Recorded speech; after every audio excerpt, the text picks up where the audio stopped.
성경의 로제타석. 이 비유를 모르면 다른 모든 비유를 모른다. 말씀 나누겠습니다. 10장 마음으로 읽기. 씨 뿌리는 자의 비유는 하나님 나라가 어떻게 역사하는지를 설명하는 10개의 비유 가운데 가장 핵심적이고 근본이 되는 비유입니다. 앤드류 목사님은 씨 뿌리는 자의 비유를 뭐라고 이야기했는가 하면 자기 삶을 변화시켰고 삶의 방향을 결정하게 했다고 합니다. 초창기에 하나님께서 자기를 부르셨고 또 하나님께서 자기에게 대한 놀라운 계획을 가지고 계신다는 것을 알았다고 합니다. 그래서 정말 자기가 성장하고 변해야겠다라고 생각했지만 어떻게 해야 하는지 또 어떻게 시작해야 할지 몰랐을 때 이 씨 뿌리는 자의 비유를 통해서 그 방법을 발견했다고 해요. 그래서 목사님 본인에게 이 비유가 가장 중요한 말씀이 되었고 날마다 매주 혹은 매일 이 비유를 묵상하기도 하고 또 설교하기도 한다고 합니다. 그래서 여러분 가운데 또 우리가 내가 정말 성장하고 싶고 엄청나게 변하고 싶은데 어떻게 해야 될지 모르겠다라고 생각이 되면 이 씨 뿌리는 자의 비유를 공부하고 묵상하면 될 것 같습니다. 우리도 이 비유를 온전히 깨닫고 또 삶에 적용하기만 하면 놀라운 변화와 성장을 만날 수 있겠지요. 그리고 예수님께서도 이 비유를 굉장히 강조하셨습니다. 이렇게 말씀하셨습니다. 또 이르시되 너희가 이 비유를 알지 못할진대 어떻게 모든 비유를 알겠느냐. 이 비유, 씨 뿌리는 자의 비유를 모르면 다른 모든 비유도 알지 못한다. 그래서 이 비유가 결정적으로 중요한 비유라고 말씀하신 거지요. 앤드류 목사님은 이 비유를 성경의 로제타석이라고 했습니다. 로제타석이 뭐냐? 이집트의 상형 문자를 해독할 수 있는 열쇠를 제공한 돌입니다. 고고학자들이 수년 동안에 이집트에서 땅을 파면서 연구를 했는데 많은 유물들을 발견했어요. 근데 그 유물들에 기록된 여러 가지 상형 문자들은 읽을 수가 없었던 겁니다. 그 상형 문자의 의미를 열어주는 열쇠를 발견하지 못했고 또 그 언어를 아는 사람도 한 명도 없었대요. 고대 이집트인들이 기록한 엄청난 양의 정보가 있었지만 아무도 읽을 수 없는 상형 문자로 기록되어 있었던 겁니다. 그 상형 문자를 읽을 수 있는 어떤 실마리도 없는 상태였는데 이 로제타석을 통해서 상형 문자를 해독할 수 있게 되었다는 거예요. 그러니까 이 로제타석이 상형 문자를 해독할 수 있는 열쇠를 제공해 준 것입니다. 이 돌은 1799년 나폴레옹이 이집트 원정을 갔다가 로제타라는 지역에서 프랑스 군인에 의해서 발견이 되었다고 합니다. 그래서 이제 고고학자들이 연구를 한 결과 이 돌은 기원전 196년에 제작이 된 것이고 그 당시 파라오 프톨레마이오스 5세의 즉위를 축하하기 위해서 만든 돌이라고 합니다. 그런데 이 돌이 이렇게 각각 세 언어로 그리고 같은 내용으로 이렇게 기록이 되어 있었다고 해요. 맨 위에는 이집트의 상형 문자로 기록되어 있었고 또 중간에는 민중 문자로 또 하단에는 그 당시 공용어로 사용되었던 그리스어로 기록되어 있었다고 합니다. 각각 다른 단어이지만 내용이 같은 내용이었대요. 같은 내용이었고 그래서 이 돌에 기록된 두 개의 언어 민중 문자와 그리스어를 가지고 그동안 풀 수 없었던 상형 문자를 해독해낼 수 있었던 겁니다. 그러니까 로제타석을 통해서 상형 문자가 풀린 거지요. 이 로제타석이 상형 문자를 이해할 수 있게 해준 열쇠가 된 것입니다. 그런데 또 이집트의 테베라는 곳에서 메르넵타라는 석비, 비문이 발견되었다고 합니다. 근데 이 비문도 굉장히 중요한 돌입니다. 이 비문에 상형 문자로 기록되어 있었는데 로제타석을 통해서 상형 문자를 해독할 수 있었잖아요. 그래서 이 비문에 기록되어 있는 내용을 그 내용 가운데 어떤 내용이 있었느냐면 이스라엘, 그 내용 가운데 이스라엘이라는 이름이 적혀 있었다고 합니다. 이스라엘이라는 이름이 적혀 있었고 또 이 돌에는 성경에 나타나 있는 도성들이 이 비문에 언급되어 있었답니다. 아스글론, 게셀 이런 도성들이 언급되어 있었고 또 중요한 것은 이스라엘이 출애굽했잖아요. 그래서 출애굽한 연대를 이 비문을 통해서 발견할 수 있었다고 합니다. 그런데 그거는 열왕기상 6장 1절에서 언급되어 있는 출애굽의 연대와 정확하게 일치한다는 것을 발견했습니다. 그래서 성경의 기록이 사실이고 역사적인 사실이고 진리이고 진실이라는 것을 이 석비를 통해서 또 증명이 된 거죠. 그래서 이 로제타석을 통해서 상형 문자가 해독이 되면서 수천 년 동안 묻혀 있었던 역사가 밝히 드러났고 또 성경에 있는 출애굽도 역사적인 사실이라는 것이 증명이 되었습니다. 이 로제타석이 굉장히 중요한 역할을 한 거죠. 로제타에서 발견이 되었고 이 돌 때문에 상형 문자를 풀 수 있게 되었죠.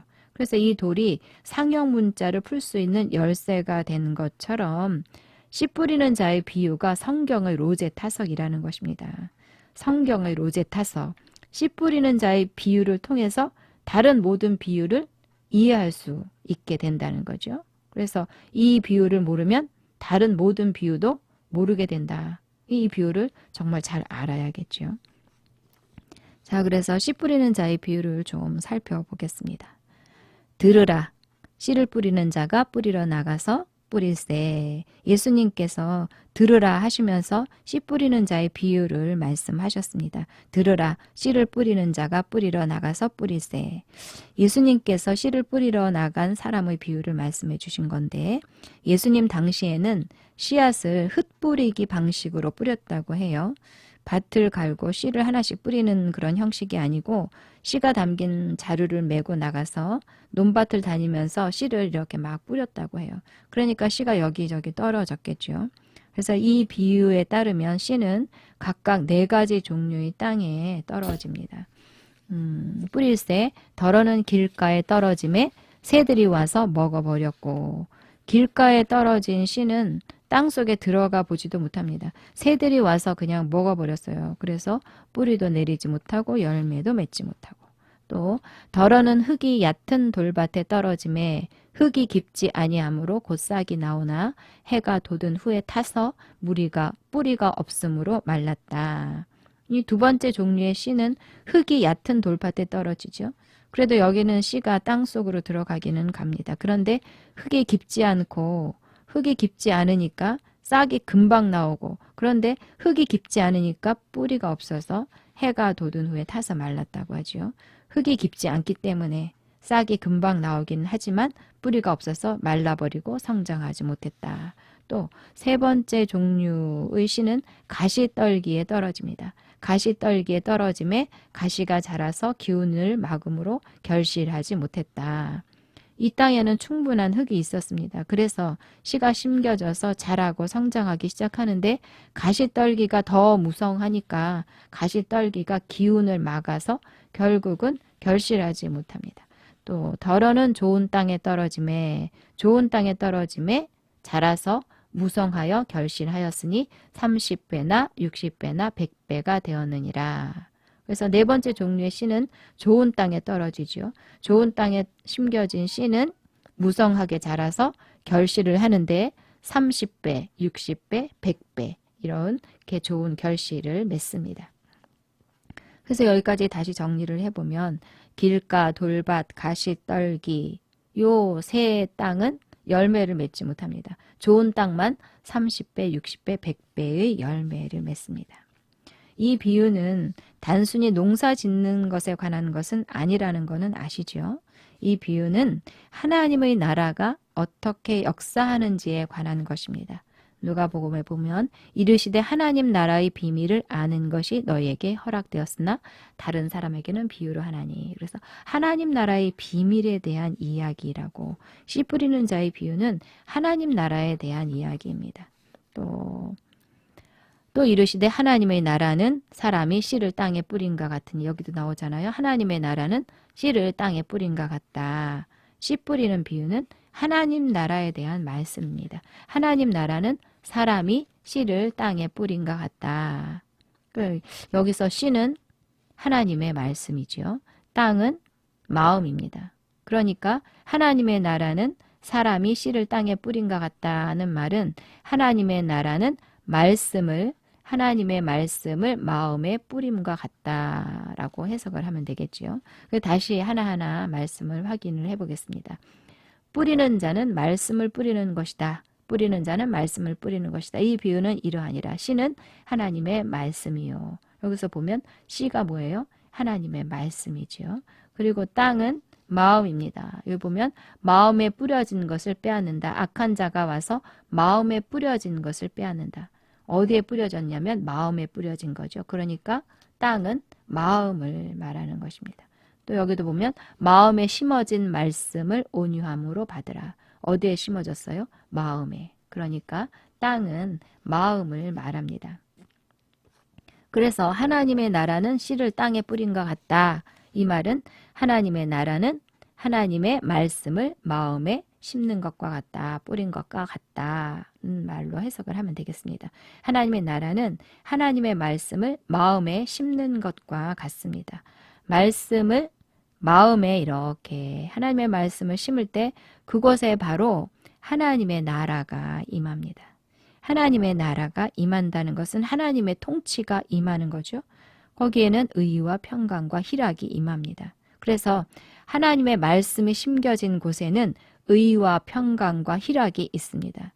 불의가 제거되고 의가 나타나고 두려움이 아니라 평강과 담대함이 임하고 슬픔, 저주 이런 것들이 사라지고 기쁨이 충만하게 됩니다. 그래서 마음에 하나님의 말씀을 심은 것만큼 하나님의 나라가 임하고 또 그것만큼 확장이 되어서 삶의 열매가 나타나고 변화가 나타납니다. 그래서 결국 하나님의 나라는 무엇으로 역사합니까? 말씀으로 역사합니다. 우리는 마음에 하나님의 말씀이 들어가서 싹을 틔우도록 협조만 하면 됩니다. 그러면 노력 없이 변화가 나타납니다. 너무 간단합니다. 말씀을 취해서 마음에 심는 것이 전부입니다. 하나님 나라는 말씀으로 역사합니다. 하나님의 나라 즉 그리스도인으로서 승리와 성공은 말씀을 취해서 마음에 심는 것이 전부입니다. 우리가 추구하는 것은 열매입니다. 어떻게 하든지 열매를 맺는 것이 우리의 목표입니다. 말씀이 좋은 땅에 심겨져서 삶의 말씀의 역사가 나타나게 하는 것이 우리가 바라는 거죠. 마귀는 어떻게 하든지 말씀이 심겨져서 열매 맺는 것을 방해합니다. 여기 보면 아무나 천국 말씀을 듣고 깨닫지 못할 때는 악한 자가 와서 그 마음에 뿌려진 것을 빼앗는다. 악한 자가 씨가 뿌려지면 마귀도 같이 옵니다. 이렇게 주시하고 있다가 말씀이 겉돌고 있으면 확 낚아채서 가버립니다. 말씀이 마음에 심겨지는 것에 대해서 마귀가 엄청 신경 쓴다는 것을 알 수 있습니다. 말씀이 들어가면 하나님 나라가 역사하니까 말씀에 대해서 마귀가 엄청 긴장합니다. 어떻게든 말씀이 들어가는 것만은 막아야 한다는 것을 마귀는 알고 있습니다. 말씀이 들어가면 마귀의 나라가 위태롭게 되니까 어떻게든지 말씀만은 막아야겠다 하면서 애를 씁니다. 마귀는 그렇게 말씀을 앗아가려고 애를 씁니다. 그 다음에는 또 어쩔 수 없이 말씀이 마음에 들어가면 시험을 줍니다. 돌밭에 뿌려졌다는 것은 말씀을 듣고 즉시 기쁨으로 받되 그 속에 뿌리가 없어 잠시 견디다가 말씀으로 인하여 환난이나 박해가 일어날 때는 곧 넘어지는 자요. 그래서 말씀을 받고 막 기뻐하고 은혜 받고 그래서 뭔가 막 해보려고 하면 시험거리를 하나 툭 던져주는 것입니다. 말씀 때문에 막 은혜를 받았는데 또 말씀 때문에 시험에 걸려 넘어져 버리는 거. 결국 열매를 맺지 못하지요. 마귀가 시험 하나 툭 던져주고 환난이나 박해 이런 걸 통해서 넘어뜨립니다. 말씀의 열매를 맺지 못하도록 방해하는 거죠. 또 가시떨기에 떨어졌다는 것은 말씀을 들은 자이나 지내는 중에 이생의 염려와 재물과 향락에 기운이 막혀 온전히 결실하지 못하는 자요. 환난 시험도 잘 견디고 믿음 충만한 가운데 막 성장하고 또 일이 또 잘 풀리고 기도 응답도 많고 막 그러면 그때 뭐예요? 세상 염려, 재물, 유혹, 육심, 이런 향락 이런 거를 다 집어넣어 줍니다. 이런 것들을 쑥 집어넣어서 하나님 나라가 아니라 세상을 추구하게 만들고 양다리 걸치게 만들고 적당히 하자 타협하게 만들고 결국 열매 맺지 못하도록 합니다. 마귀는 말씀을 방해합니다. 봉사 열심히 해. 예배 빠지지 말고 드려. 다 해. 그런데 말씀 먹지 마라. 말씀만 먹지 마라 하면서 그래서 병들게 만들고 허약하게 만들어 버립니다. 마귀는 하나님의 말씀이 얼마나 강력한지 사람을 얼마나 놀랍게 변화시키는지를 너무나 잘 압니다. 그래서 말씀만은 심겨지고 열매 맺지 못하도록 막 방해를 하는 것입니다. 그래서 우리가 깨어야 합니다. 깨어라 근신하라 이렇게 말씀하시잖아요. 그래서 정신 차리고 깨어 있어야 합니다. 씨 뿌리는 자의 비유는 성경의 로제 타석입니다. 씨 뿌리는 자의 비유가 모든 비유의 의미를 해석할 수 있는 열쇠입니다. 씨 뿌리는 자의 비유는 하나님 나라가 어떻게 역사하는지를 설명합니다. 하나님의 나라는 말씀으로 역사합니다. 그래서 그리스도인으로서 승리하는 삶의 비결이 씨 뿌리는 자의 비유에 숨겨져 있습니다.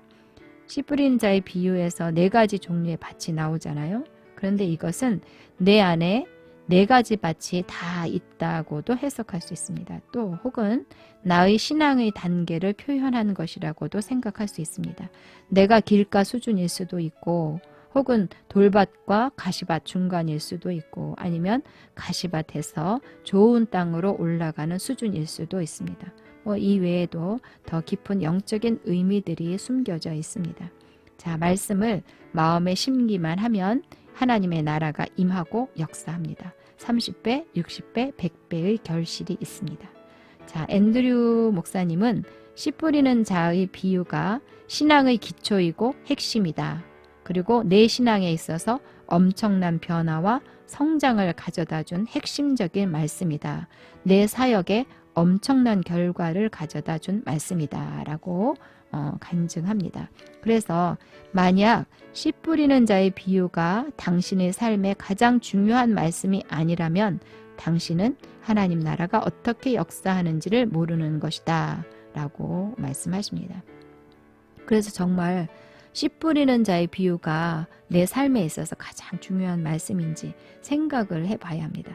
이 말씀이 하나님께서 당신에게 직접 하신 말씀이어야 한다고 엄혜 목사님은 강조를 합니다. 그래서 씨 뿌리는 자의 비유를 하나님께 직접 들어야 한다고 이야기하는 거죠. 씨 뿌리는 자의 비유를 하나님께 직접 들어라. 깊이 생각해 보세요. 씨 뿌리는 자의 비유가 내 삶에 있어서 정말 가장 중요한 말씀인가? 이 말씀이 그렇게 중요한 말씀인가 하고 깊이 생각해 보셨으면 좋겠습니다. 성령님과 교제하면서 내 삶의 어떤 영역이 길가인지 돌밭인지 가시떨기가 막 무성하게 자라나 있는지 그리고 내 신앙의 단계는 어느 수준인지 그리고 어떻게 성장해야 할지 성령님과 교제하면서 성령님께 들어보십시오. 씨 뿌리는 자의 비유를 예수님께서 들으라 하시면서 말씀하셨고 또 해석해 주셨잖아요. 여러분도 예수님께 그 해석을 직접 들어보시기 바랍니다. 묵상하는 시간을 가져보시기 바랍니다. 말씀 묵상이 없으면 변화가 없습니다. 깊이 묵상하는 시간을 꼭 가져보셨으면 좋겠습니다. 그래서 우리 모두 100배의 결실을 맺어보기로 합시다. 여러분 사랑하고 축복합니다. 샬롬.